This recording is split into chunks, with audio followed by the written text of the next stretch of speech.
Artinya Pak, dengan berbagai upaya dan antisipasi yang tengah dilakukan pemerintah, tadi Mhm. juga di awal Anda sudah sampaikan juga, salah satunya adalah untuk juga bisa maksimalkan bagaimana KEK yang juga sudah dijalankan oleh pemerintah. Ya, Tapi sejauh ini Pak, seperti apa evaluasi Anda terkait dengan KEK dan kemudian KEK mana nih Pak yang mungkin ya. menjadi success story yang bisa juga menjadi contoh bagi KEK lainnya? Ya, sebenarnya kita bersyukur, capaian kinerja di KIK cukup baik, khususnya dari 2 indikator utama ya, realisasi investasi dan pembukaan lapangan kerja.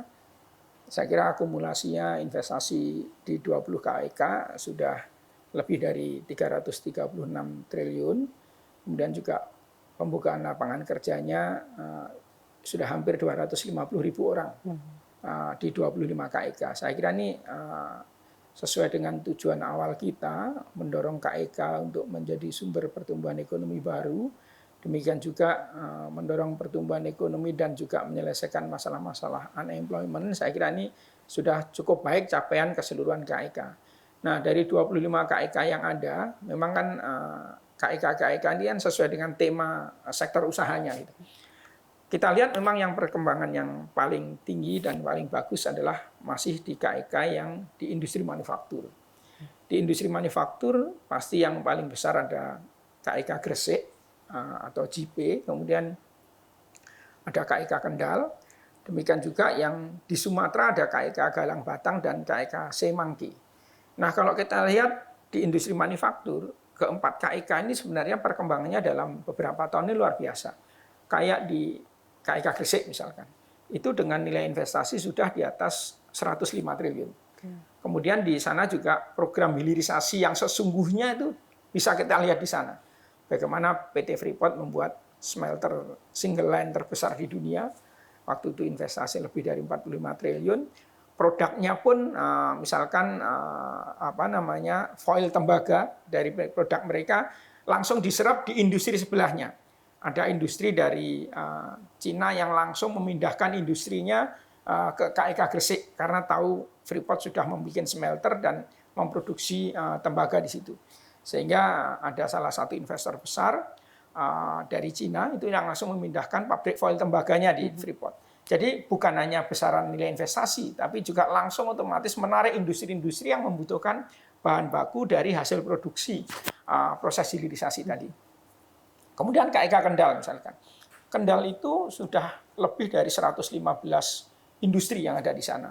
Dan juga banyak industri-industri yang dari sisi hilirisasi itu sangat bagus untuk industri masa depan, untuk ekosistem EV, untuk baterai misalkan. Di Kendal dengan total investasi lebih dari 98 triliun, udah hampir 100 triliun, di sana banyak mulai industri anoda, katode untuk baterai EV dan sebagainya.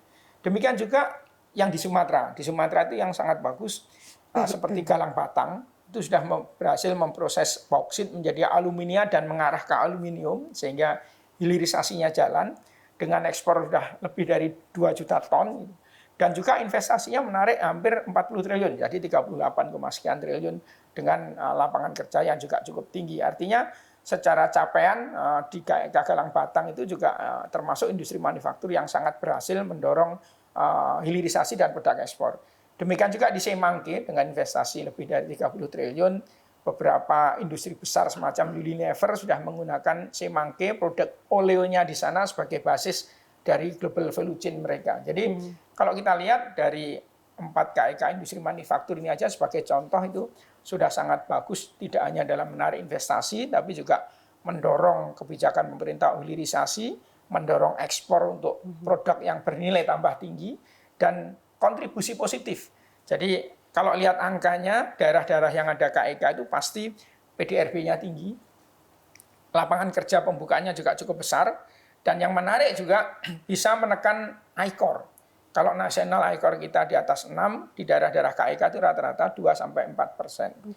Sehingga kalau kita lihat, kita simpulkan bahwa di daerah-daerah kawasan KEK itu efisiensi investasi untuk menghasilkan output itu jauh lebih efisien karena ekornya hanya 2-4 saja. Oke, dan untuk bisa menjaga momentum ini Pak, bagaimana komitmen pemerintah juga dalam melakukan reformasi perizinan, kemudian deregulasi, selain itu juga memberikan karpet merah bagi para investor, termasuk bagaimana evaluasi pemberian insentif fiskal, tax allowance, tax holiday, seperti apa Pak? Ya, kalau kita lihat kemarin pemerintah sejak awal sudah selalu menggaungkan yang namanya reformasi struktural kita, khususnya kaitannya dengan penyederhanaan perizinan berusaha. Ya. Dan kemarin ada PP 28 tahun 2025, kembali kita melakukan reform terhadap berbagai perizinan berusaha. Khususnya sebenarnya kita ingin mereform betul tuh masalah perizinan dasar.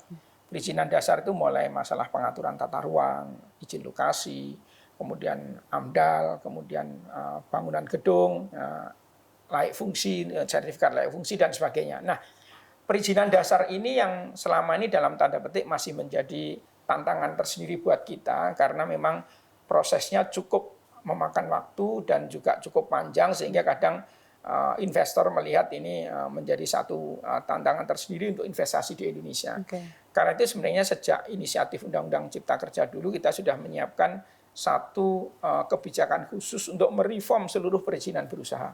Nah, dengan PP 28 kemarin, pemerintah betul-betul semangatnya adalah betul-betul deregulasi, sehingga seluruh perizinan, khususnya perizinan dasar yang menjadi kebutuhan seluruh investasi di Indonesia, itu kita lakukan perbaikan, penyederhanaan, dan disatukan kembali di sistem OSS kita. Ya.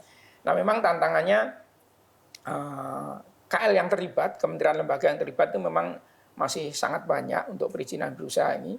Ada sekitar 25 kementerian lembaga. Okay. Kemudian juga di tingkat daerah, ada perizinannya juga di daerah.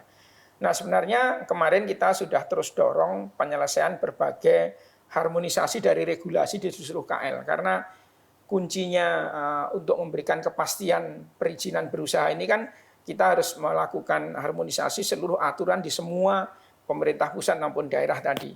Nah, dari 25 kementerian lembaga, kemarin sebenarnya sudah selesai di 20 kementerian utama, masih ada tersisa di 5 kementerian yang sedang berproses. Nah, kalau ini bisa kita integrasikan betul, kemudian PP 28 itu juga membuat inisiatif baru yang namanya SLA, Service Level Agreement. Jadi, seluruh tahapan layanan itu dipatok waktunya. Okay. Kalau lewat dari itu, otomatis perizinannya disetujui. Itu yang sering disebut teman-teman namanya fiktif positif. Okay. Jadi di PP 28 itu ada 2 inisiatif, satu SLE, satu adalah fiktif positif.